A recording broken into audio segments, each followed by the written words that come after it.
कथा का नाम अर्जुन का रथ क्यों जल गया। महाभारत युद्ध समाप्त हो चुका था। कुरुक्षेत्र में अब न तो युद्ध का शोर था, न अस्त्र शस्त्रों की टकराहट, बस चारों ओर मृत्यु और विनाश का सन्नाटा फैला हुआ था।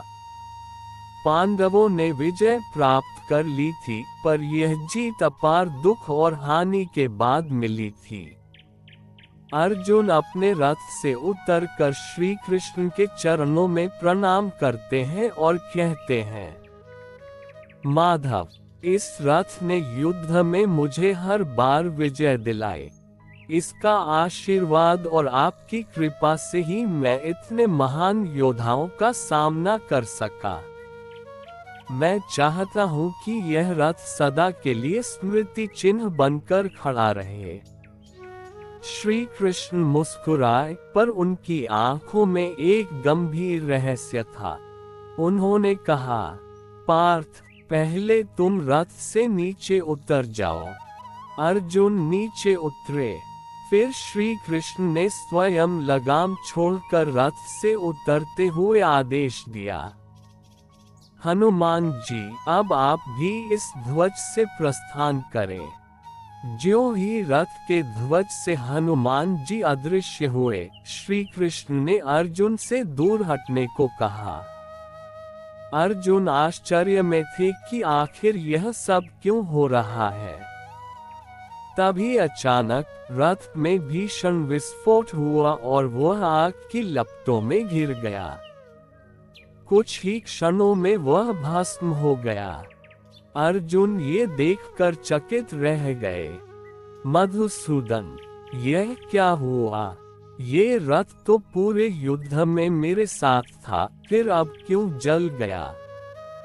श्री कृष्ण ने गंभीर स्वर में कहा, पार्थ, ये रथ उन दिव्यास्त्रों से कई बार आहत हुआ था जो युद्ध के दौरान भीष्म, द्रोण, कर्ण और अन्य महायोद्धाओं ने छोड़े थे।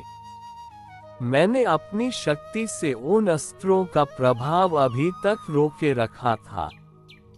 यदि मैं रथ से पहले उतर जाता, तो यह उसी समय भस्म हो जाता और तुम्हारा जीवन भी संकट में पड़ जाता। अब जब युद्ध समाप्त हो चुका है और मेरी आवश्यकता उस रथ की रक्षा के लिए नहीं रही, तो वे अस्त्र अपना प्रभाव दिखाकर रथ को नष्ट कर गए।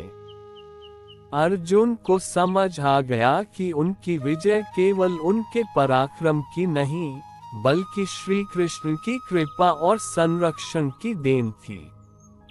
वे भावुक होकर बोले, माधव, आप न होते तो मेरा अस्तित्व भी न होता। श्री कृष्ण ने बस मुस्कुराकर कहा, पार्थ, सदा याद रखना, मनुष्य का अहंकार तभी नष्ट होता है जब वह जान ले कि उसकी हर विजय में ईश्वर का अदृश्य हाथ होता है। कभी भी अपने सामर्थ्य पर घमंड नहीं करना चाहिए, क्योंकि हर सफलता में ईश्वर और भाग्य का योगदान भी छिपा होता है। अगर आप चाहें तो मैं इसका चित्रात्मक रूप में एक सुंदर पोस्टर भी बना सकता हूं, जिसमें अर्जुन का रथ जलता हुआ और श्री कृष्ण पास खड़े हों। क्या मैं